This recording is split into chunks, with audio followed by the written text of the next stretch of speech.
Hello, dear 12 students. Yesterday we have covered parallel arrangement, and before that we have covered series arrangement. Now in capacitors we will do mixed grouping of capacitors. तो उसको करवाने के से पहले हम कुछ questions करते हैं जिससे क्लैरिटी जल्दी से जल्दी मिल सके हमें। सो हमारे पास पहला क्वेश्चन है,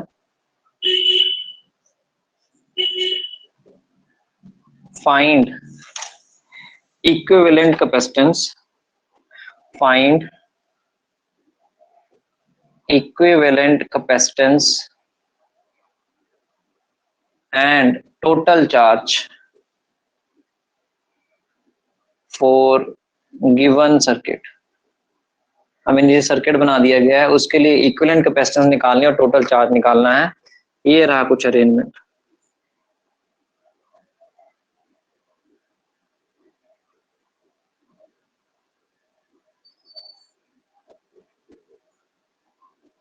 ये है 20 वोल्ट की बैटरी, C1 है 2 माइक्रोफैरेड, C2 है 4 माइक्रोफैरेड, C3 है 5 माइक्रोफैरेड। इसको भी हम कर दे रहे हैं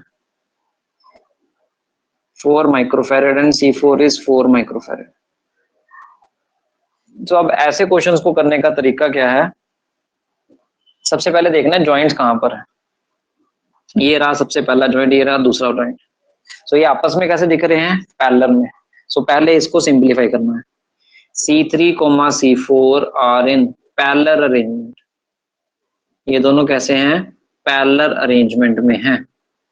सो पैरेलल में क्या होता है, C4 3 4 इक्विवेलेंट है इनकी, C3 प्लस C4 पैरेलल में डायरेक्ट ऐड हो जाती है। 4 प्लस 4 कितना आ गया, 8 माइक्रोफैरेड। अगर सर्किट सिंप्लीफाई करें तो क्या बन जाएगा, this one is C1, this one is C2 and last one is C3 4। तीनों कैसे हैं बच्चे, सीरीज में कनेक्टेड है। तो लास्ट में हम क्या लिख सकते हैं, C1 C2 C3 4 are in series. अगर ये सीरीज में है तो 1/C इक्विवेलेंस किसके बराबर आ जाएगा, 1/C1 plus 1/C2 plus 1/C3 4। C1 की वैल्यू है 2, C2 की है 4, 3 4 की है 8। सो एलसीएम ले ले, कितना बन जाएगा 8, 2 4 जा 4 2 जा 8 1 जा। So 1/C equivalence will be this one, C equivalence will be 8/6 plus 1 7. So this will be 8/7 microfarad. So C equivalence will be 8/7 microfarad. Total capacitance चाहिए थी, मिल गई। सबसे पहला पॉइंट, जॉइंट कहां पर है, वहां पर पैरेलल था। सो उसका इक्विवेलेंट सर्किट बनाइए, उस इक्विवेलेंट सर्किट से निकाल दीजिए। लास्ट में देखिए सारा का सारा एंड टू एंड कनेक्टेड है, तो ये कैसा है, सीरीज में है, तो टोटल कैपेसिटेंस आ जाएगी। अब हमें निकालना है टोटल चार्ज। सो Q टोटल किसके बराबर होता है, C equivalence into V। C equivalence है 8/7, पोटेंशियल कितना लगाया है 20। सो ये कितना आ जाएगा 160/7। This will be 160/7 microcoulomb. Video pause करिए, एक बार चेक करिए समझ आया कि नहीं। तो now we are moving towards next question, second question. पिछले वाले को पॉज करके पहले नोट डाउन करिए, फिर नेक्स्ट पे आना है। इस समय मैं कुछ अरेंजमेंट में चेंज कर रहा हूं।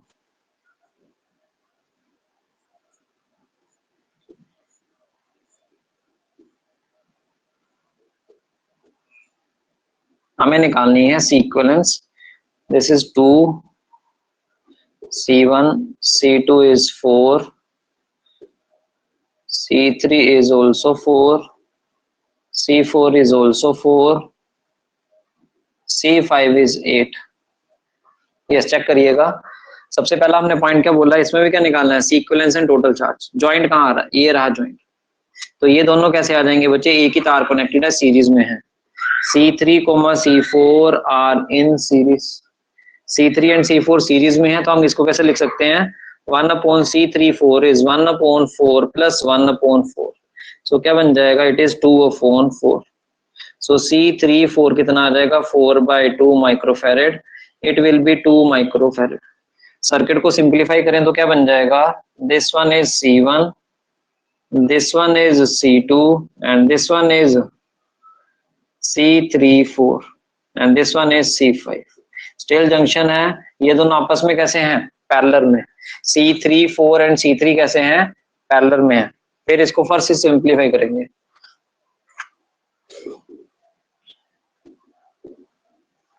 सो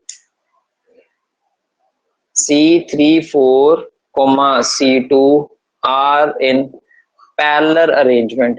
They are in parallel arrangement. अगर ये parallel arrangement में है तो हम क्या लिख सकते हैं, C dash will be C34 plus C2. C34 कितना आया था 2 माइक्रोफेरेड प्लस C2 कितना है, it is 4 microfarad, it will be 6 microfarad. Circuit को सिंप्लीफाई करें क्या बन जाएगा, C1, this is C dash, this one is C5.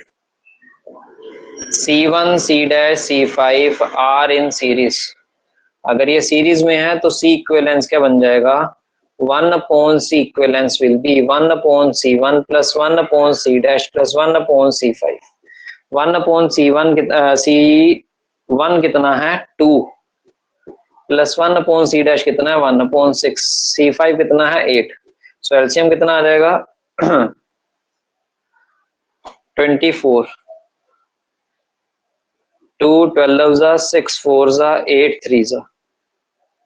So C equivalence will be 24 upon 19 microfarad.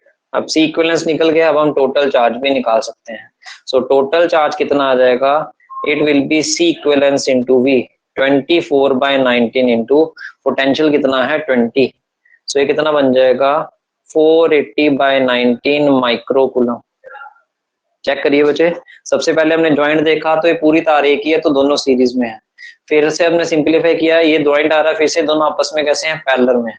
Simplify किया, तीनों कैसे आ रहे हैं, एंड टू एंड कनेक्टेड है, सीरीज में है। टोटल कैपेसिटर निकल गई तो टोटल चार्ज निकाल लिया, वो क्या बनेगा C इक्विवेलेंस इनटू V। एक बार चेक करिए, वीडियो पॉज करके नोट करिए। Now we are moving towards the third question.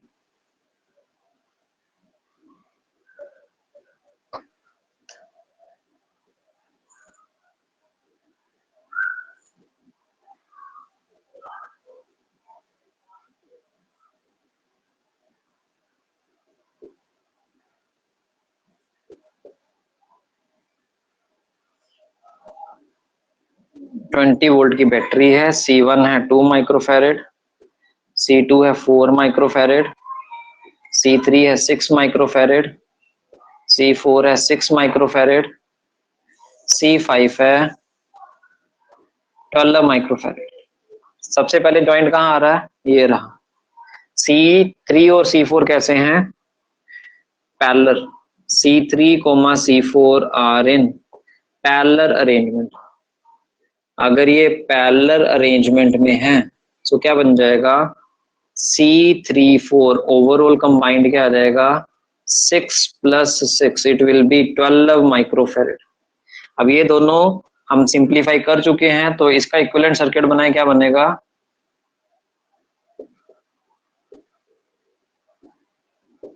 ये है C1, ये है C2, this is C34, this is C5। तीनों कैसे हैं, सीरीज में है, चारों के चारों सीरीज में है, ऑल आर इन सीरीज। अगर ये सब सीरीज में है सो 1 अपॉन C इक्विवेलेंस क्या बन जाएगा, 1 upon C1, 1 upon C2, 1 upon C34, 1 upon C5। Values plug करें क्या बन जाएगा, वैल्यूज को पुट करें सो ये मेरे पास बन जाएगा 1 upon C equivalence will be C1, C1 की वैल्यू कितनी है 1 upon 2, C2 1 upon 4, C34 1 upon 12, C5 1 upon 12। सो ये क्या बन जाएगा, एलसीएम विल बी 12, 2 6 जा 4 3 जा 12 1 जा 12 1 जा। सो 1 upon C इक्विवेलेंस ही आ गया। सो C इक्विवेलेंस कितना बन गया 12 upon 9 और 2 11 माइक्रोफेरेड। सो C इक्विवेलेंस क्या आ गया 12। टोटल चार्ज चाहिए क्या आ जाएगा, C equivalence into V। C equivalence कितना है 12 by 11 एंड पोटेंशियल कितना है, पोटेंशियल है 20। So this will be 240 by 11 microcoulomb. I hope सबको समझ आ गया होगा कैसे ग्रुप में काम करना है। पहले हमें जॉइंट देखना है, जॉइंट देखने के बाद उसका सर्किट सिंप्लीफाई करना है, फिर से देखना है सर्किट को। अगर वो सारा एक ही तार से जुड़ा हुआ है मतलब सीरीज में है, स्टिल अगर जॉइंट है तो मतलब पैरेलल में है, फिर उसको बाद C इक्विवेलेंस निकाल देंगे, फिर बाद में क्या निकाल देंगे टोटल चार्ज। आई होप सबको समझ आ गया होगा। एक बार इसको चेक करिएगा। If you have still certain doubt, kindly pose it, check the parallel arrangement, check the series arrangement, then again do these questions. Thank you.